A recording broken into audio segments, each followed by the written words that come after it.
Nós vamos abrir a palavra em pé, como estamos, no livro de Atos, capítulo 4. Atos, capítulo 4. Atos, capítulo 4, a partir do verso 1, nos diz assim as Escrituras.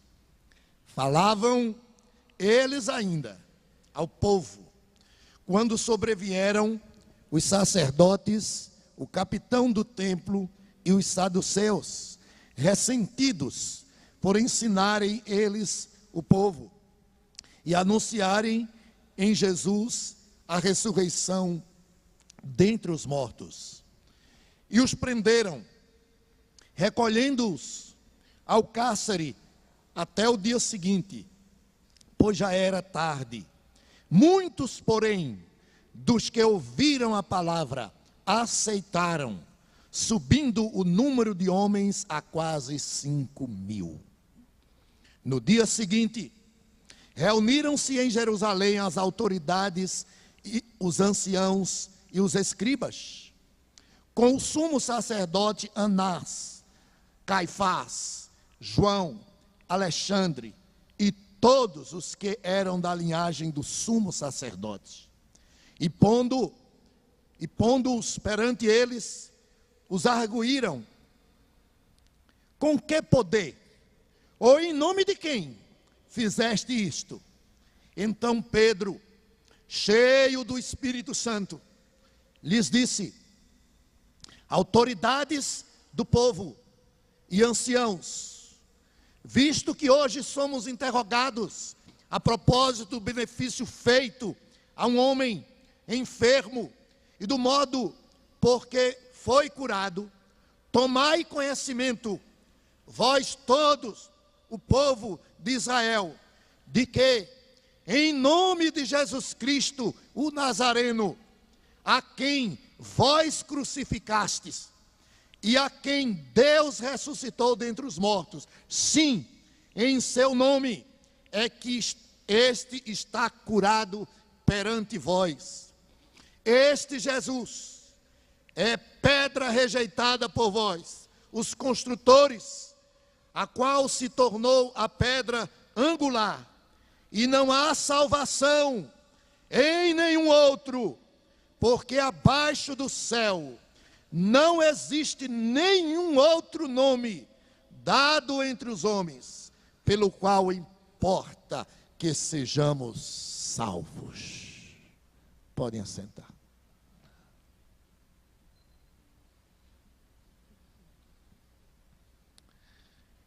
Que texto tremendo.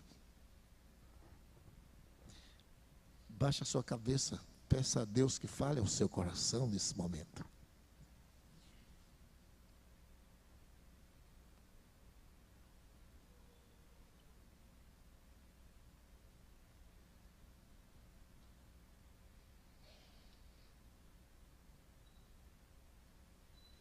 Senhor amado, em nome de Jesus, eu peço a tua graça, eu peço a tua bênção. Mais uma vez, estamos diante da tua santa palavra. Não temos capacidade por nós mesmos, nem de transmiti-la e nem mesmo de entendê-la. Somos todos nesse momento dependentes, ó Deus, da iluminação do teu Santo Espírito para compreender o teu Evangelho, para compreender, Senhor, a tua salvação, para o arrependimento, ó Deus, para a conversão. Necessitamos nesse momento da ação soberana do Senhor, que o Senhor se digne, pois, de abençoar, que teu Espírito Santo use cada palavra para falar ao coração da tua igreja nesta noite aqui, para falar a todos que nos visitam nesta noite aqui. Tu conheces a cada um que entrou nesta casa de oração, Senhor. Eu os encomendo ao teu altar de graça nesta hora. Que teu nome seja glorificado pela exaltação da tua santa palavra. Que todos sejam tocados, Senhor Deus, por tua santa palavra. E o teu nome seja glorificado. Nós te pedimos em nome de Jesus e te agradecemos com perdão dos nossos pecados. Amém.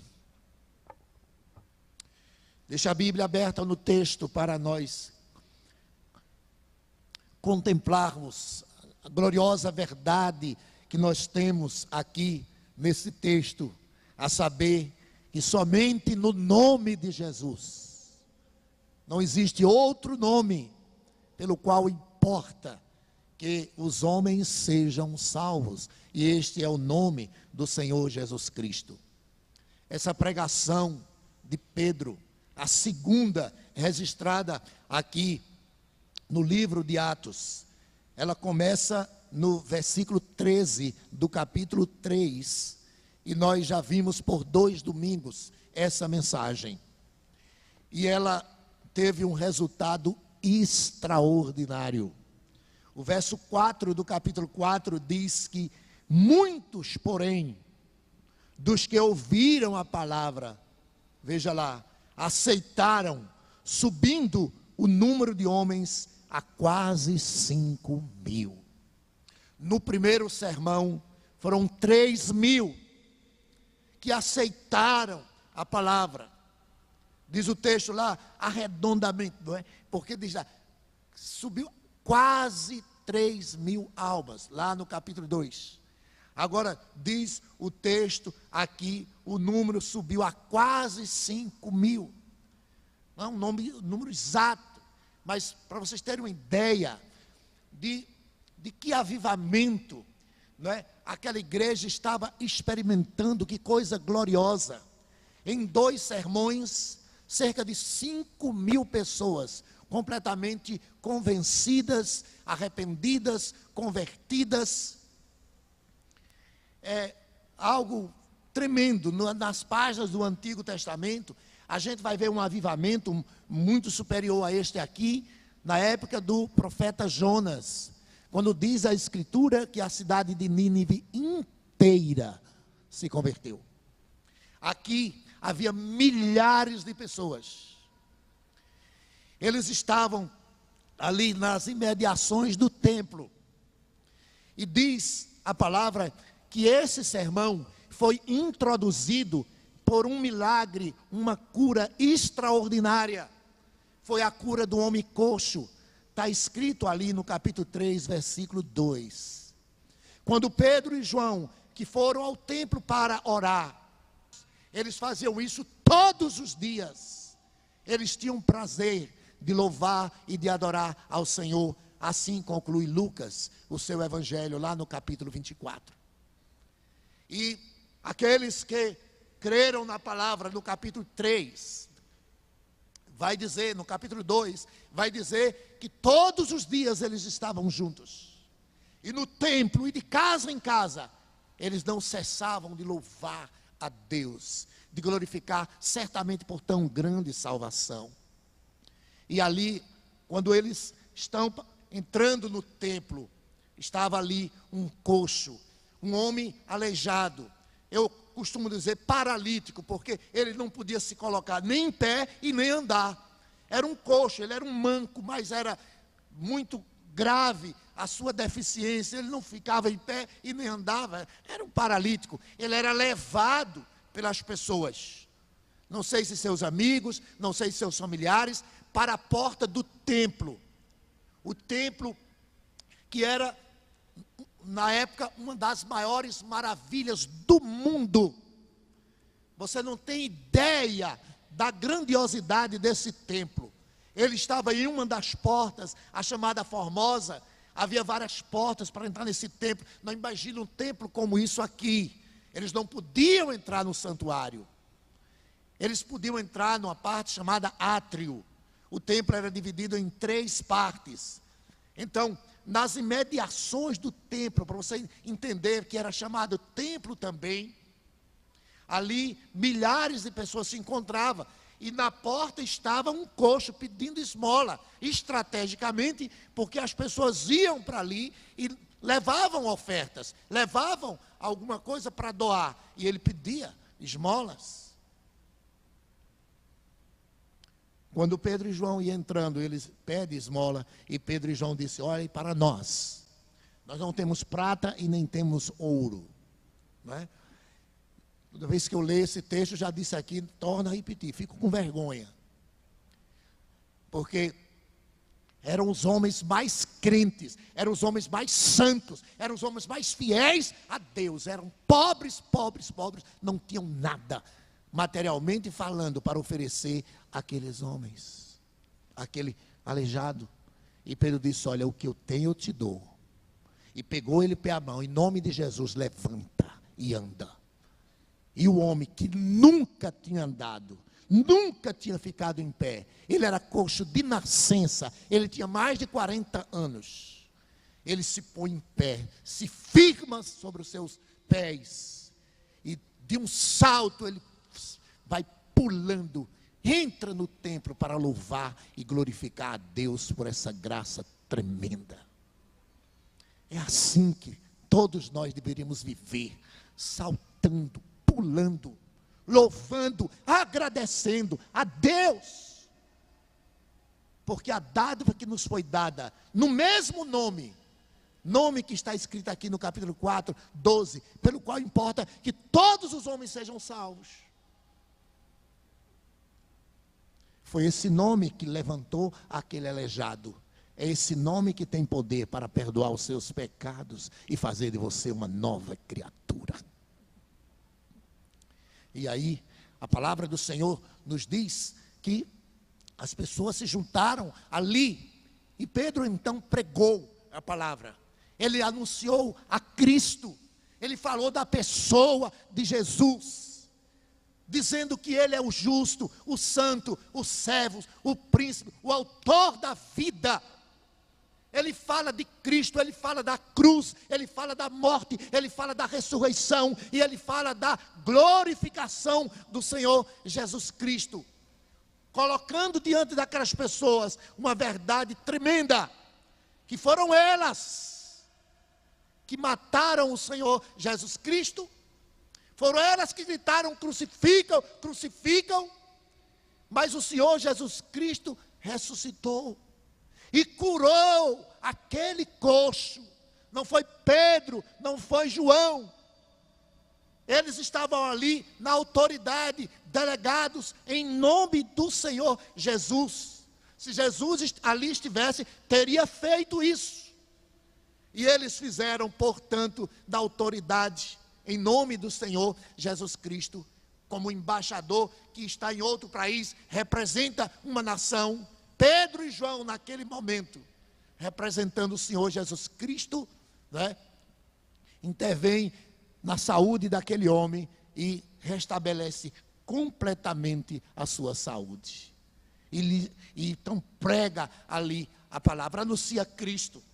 João, no seu evangelho, também fala de Jesus de um modo extraordinário, declarando que o Senhor Jesus Cristo, né, é o pão da vida, declarando que o Senhor Jesus Cristo é a luz do mundo, declarando que o Senhor Jesus Cristo é o bom pastor, declarando que Ele é a ressurreição e a vida, declarando que Ele é o caminho, a verdade e a vida, e que ninguém vai ao Pai senão por Ele, declarando que Ele é a videira verdadeira. Então, essa mensagem de Cristo exclusivo foi a mensagem que Pedro pregou naquele momento para aquelas pessoas. Elas não tinham noção do que tinham feito. O verso 17, vamos lembrar dele. E agora, irmãos, eu sei que o fizeste por ignorância, como também as vossas autoridades. Depois, note bem, de apontar para a maldade dos seus corações, depois de apontar, note bem, para o pecado daquelas pessoas, tinham cometido o maior assassinato da terra, tinham matado o autor da vida, o Filho de Deus, o santo, o justo, foi trocado por um injusto, trocado por Barrabás. Quando Pilatos já tinha decidido soltar Jesus, eles pediram Barrabás. Você e eu teria feito a mesma coisa. Não somos em nada, por natureza, diferente daquelas pessoas. Porque embora tenham sido usadas literalmente para pedir a morte de Cristo, foi por causa dos nossos pecados que ele foi à cruz. Mas Pedro diz aqui uma palavra de graça. Ele muda o tom, por assim dizer, para mostrar a longanimidade, a benignidade, a bondade de Deus para com os pecadores.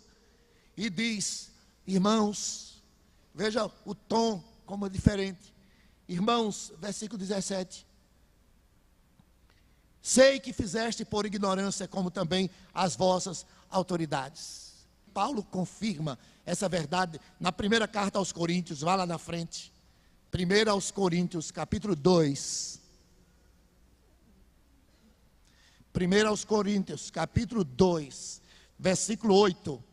Onde Cristo e a sua salvação são chamados de sabedoria, aqui no capítulo 1, no capítulo 2 de Coríntios.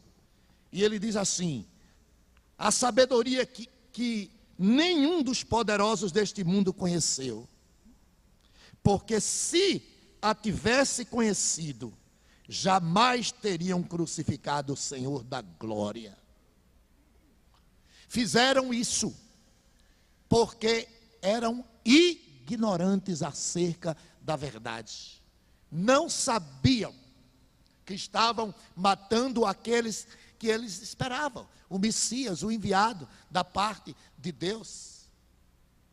Por mais que esteja avançando a tecnologia, acerca das coisas essenciais da vida, o homem continua ignorante.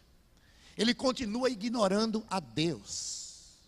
Apesar da tecnologia facilitar para você ler, para você pesquisar, cada dia que passa os homens ignoram a Deus. E por isso Pedro no sermão começa falando de Deus no versículo 13.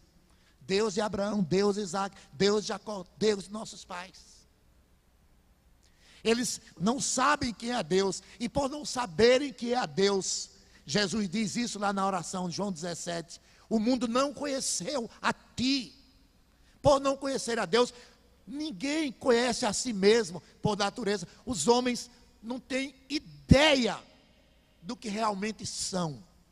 A Bíblia diz que todos os homens estão debaixo do pecado. Não há um justo sequer. A descrição que Paulo faz em 1 Coríntios, em Romanos capítulo 3, versos de 1 a 10, que Jesus faz em Marcos capítulo 7, é dizendo que dentro de todos os homens não existe nada de bom. O mal não é o que entra no homem, mas é o que sai de dentro do homem.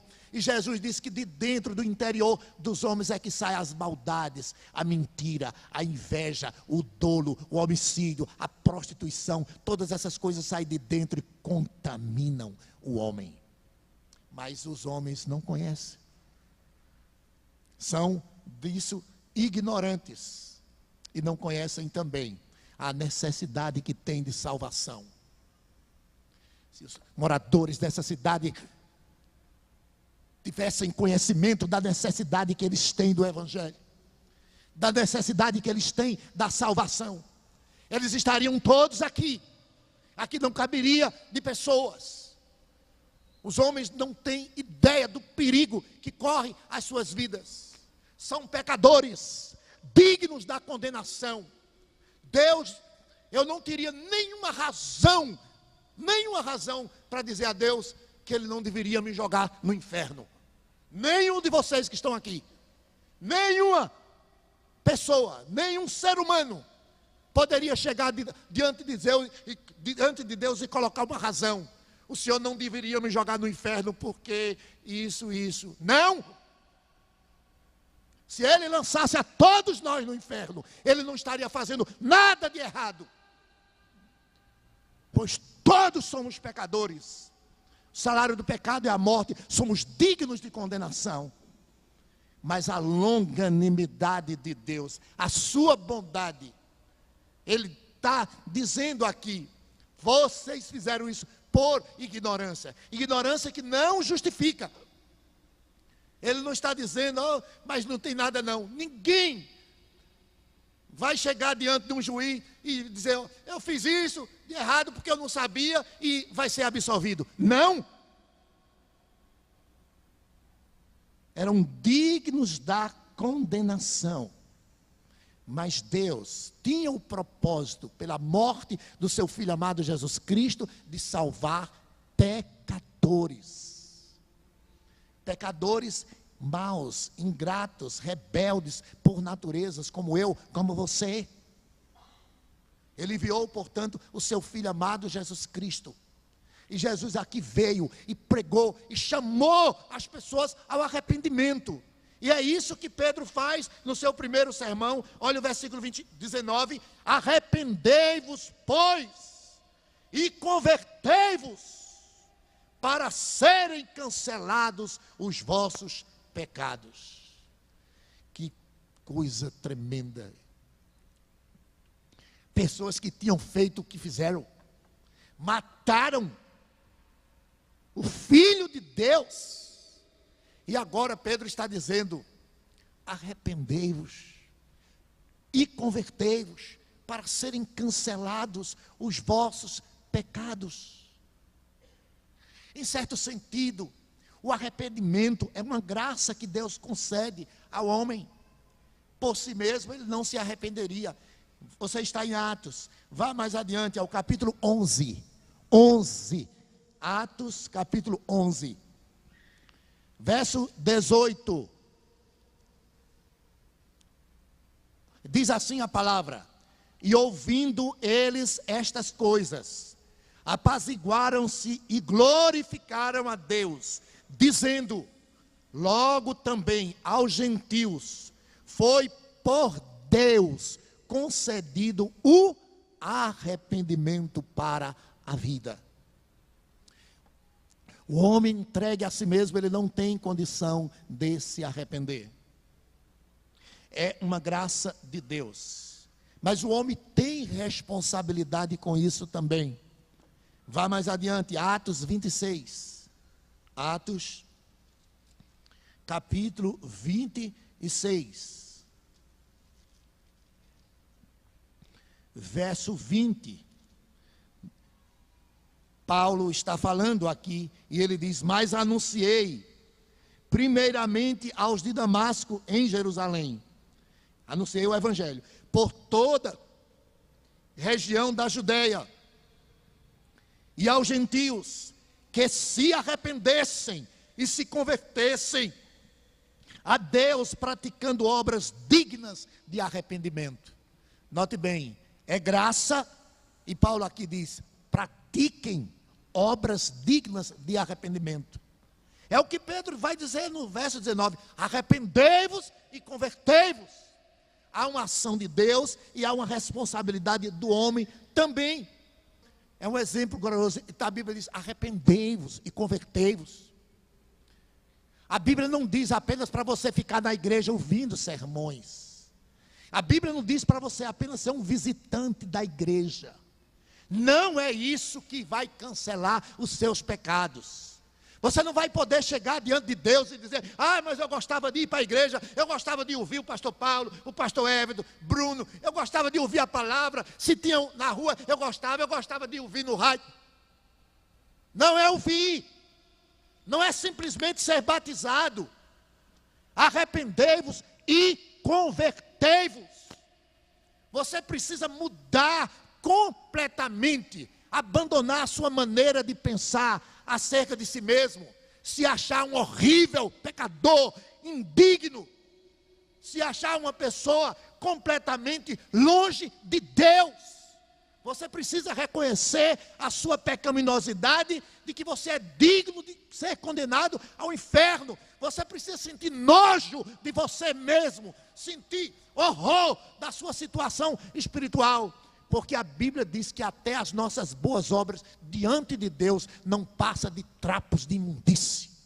As nossas boas obras, imagine as nossas más obras, que são muito mais do que as boas. Arrependei-vos e convertei-vos. E aí, que promessa gloriosa. Ele diz: arrependei-vos e convertei-vos, para que sejam cancelados os vossos pecados. cada um pecado que você já cometeu, que você não poderia enumerar, contar. O salmista disse que tinha mais pecados do que cabelos na sua cabeça. Há o hino no cantor cristão que diz: meus pecados são tantos como a areia do mar. O salmista diz no Salmo 19 que não há quem possa discernir os seus próprios erros. Por isso ele diz: perdoa-me aqueles que me são ocultos. Veja que promessa gloriosa, que bênção. Não existe nada maior do que isso. A Bíblia diz que se nós nos arrependermos e nos convertermos, os nossos pecados serão cancelados. Todos eles. Não importa quantas vezes você já se prostituiu. Não importa quantas vezes já esteve diante de imagens de escultura na sua idolatria. Não importa quantas vezes já acumulou sentimento de ira, de ódio no seu coração. Quantas vezes praguejou, xingou, mentiu, traiu. Quantas vezes fez tantas coisas erradas, condenada pelas Escrituras. A Bíblia diz que todos os seus pecados são cancelados. O homem, quando se entrega a Cristo, ele se torna uma nova criatura. A Bíblia diz que aquele homem que estava aleijado, ele ficou em perfeita saúde. É assim quando o homem vem a Cristo. Ele é transformado. Ele se torna uma nova criatura. Ele vai viver para o louvor da glória do Senhor. 1 Tessalonicenses 1:9 diz assim: pois eles mesmos, no tocante a nós, proclamam que repercussão teve o nosso ingresso no vosso meio, e como deixando os ídolos, vos convertestes a Deus para servir ao Deus vivo e verdadeiro. Isso é conversão, é mudança, arrependimento, dar meia volta, vir para Cristo. Abandone a sua velha tradição, abandone os seus velhos pecados, abandone os seus maus pensamentos. Saiba que há promessa de Deus para a sua vida. Arrependei-vos e convertei-vos, para que sejam cancelados. Toda a sua dívida diante de Deus está paga pelo sangue de Cristo. E assim ele cancela os pecados. E diz o texto que além de perdoar, o verso seguinte vai dizer: a fim de que da presença do Senhor venham os tempos de refrigério, e que envie ele o Cristo, que já vos foi designado Jesus. As bênçãos que advêm, a segunda vinda de Cristo. Jesus não fez tudo. Ele fez a obra da salvação, entregou à igreja a missão de anunciar esse evangelho, mas ele virá outra vez, não para salvar. Ele não virá montado no jumentinho. Ele virá como o Rei dos Reis, o Senhor dos Senhores, o Deus Todo-Poderoso, para julgar toda a terra. E aqui o texto fala em refrigério, porque na verdade o pecado, ele oprime. O pecado, ele causa realmente terríveis consequências na vida do homem. O homem, no seu estado de pecado, ele está morto para Deus. E o Evangelho vem, Cristo vem, não é? Com salvação e com um refrigério que vai lhe trazer ânimo, que vai lhe trazer alegria verdadeira, que vai lhe trazer razão para viver. Porque o homem apartado de Cristo, ele não tem sentido a sua vida, ele é vazio, ele tenta preencher o vazio do seu coração com algumas farras, com alguns momentos, né, que possa ser chamado isso de alegria, mas na verdade o vazio que existe no seu coração é do tamanho de Deus, e somente Ele pode preencher. E na vinda do Senhor, né, Ele vai consumar completamente a nossa salvação, quando seremos todos glorificados, porque tudo que Deus tem para nós ainda não se concluiu. quando há conversão, nós nos tornamos nova criatura, mas aguardamos o dia em que seremos glorificados. Cristo já foi glorificado. 40 dias depois da sua ressurreição, ele foi elevado aos céus, ele está assentado à destra de Deus. Mas quando ele vier buscar a sua igreja, né, seu povo também será glorificado. Nós teremos um novo corpo.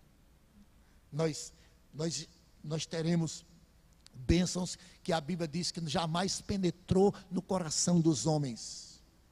O que Deus tem preparado para aqueles que lhe amam. Então isso é urgente. A vinda de Cristo é certa. Não sabemos o dia e nem a hora, a Bíblia não registra isso. Mas é necessário que você que ouve a palavra de Deus creia de todo o coração. O Senhor Jesus Cristo fala, e aqui no versículo 23 diz: e acontecerá que toda alma que não ouvir este profeta, se referindo a Jesus, será exterminada do meio do povo. Os profetas do Antigo Testamento falaram acerca de Jesus. E o Senhor Jesus Cristo pregou a palavra, anunciou: arrependei-vos e crede no Evangelho, é chegado o reino de Deus. Mas aquele que não ouvir, diz o versículo 23, será exterminado do meio do povo. Enfim, ele termina essa parte aqui do sermão. E aqui está o que acontece. Logo, ele ainda está com a palavra. Olha o que acontece. Aqui chegamos na leitura que fizemos inicialmente. Falava eles ainda ao povo, quando sobrevieram os sacerdotes, o capitão do templo e os saduceus, ressentidos por ensinarem eles o povo e anunciarem em Jesus a ressurreição dos mortos, e os prenderam, recolhendo-os no cárcere.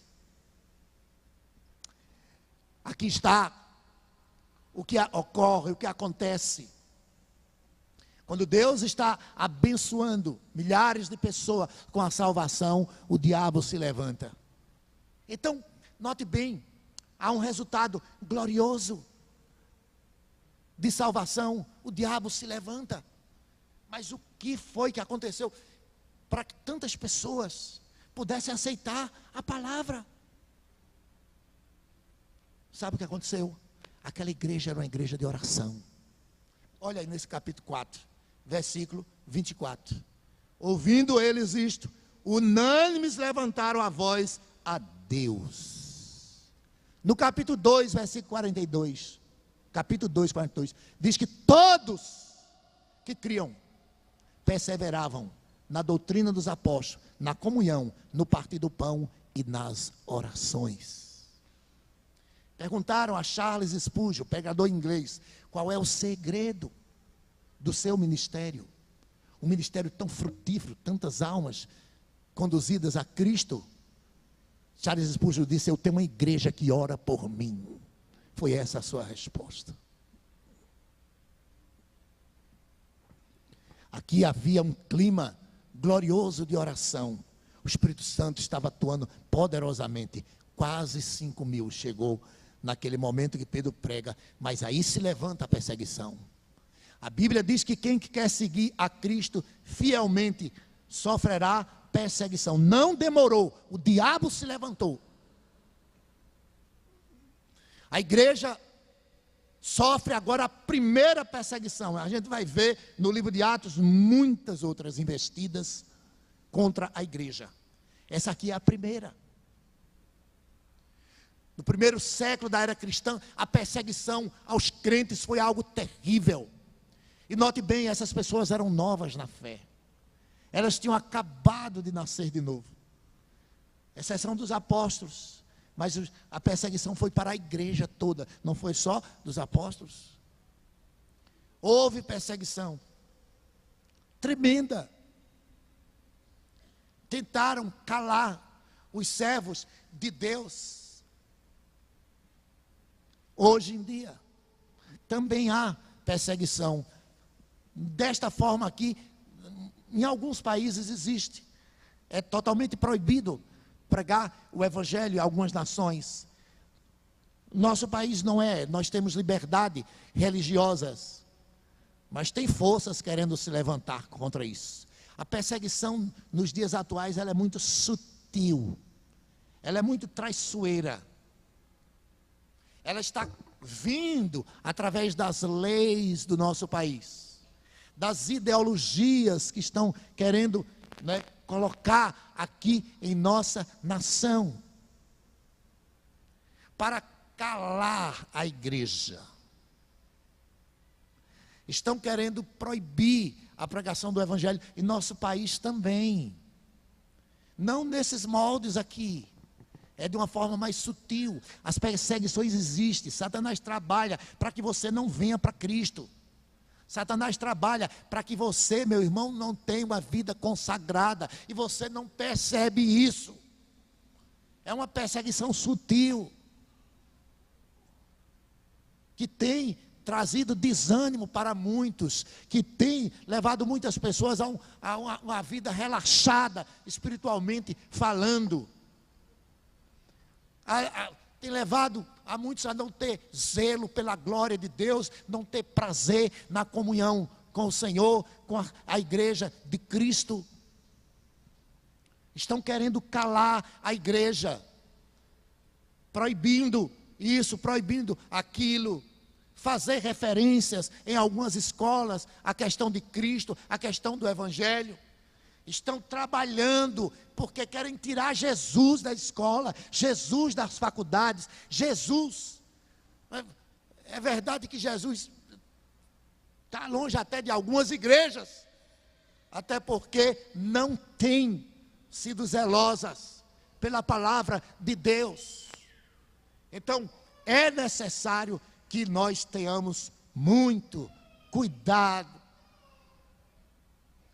porque as perseguições vêm, e aqui estava a igreja sendo perseguida, e eles prenderam a Pedro e a João, e aí foram interrogá-los. A gente está chegando ao final. Foram interrogá-los, queria saber que autoridade era essa deles estarem falando aquelas coisas, em nome de quem? Porque quem podia falar ali era eles, era o sumo sacerdote, eram os sacerdotes. Pedro e João não eram. Como se diz, quem são vocês? Autoridade de quem vocês estão aqui falando? Isso não trouxe nenhum temor a Pedro e João. Não. Diz o texto,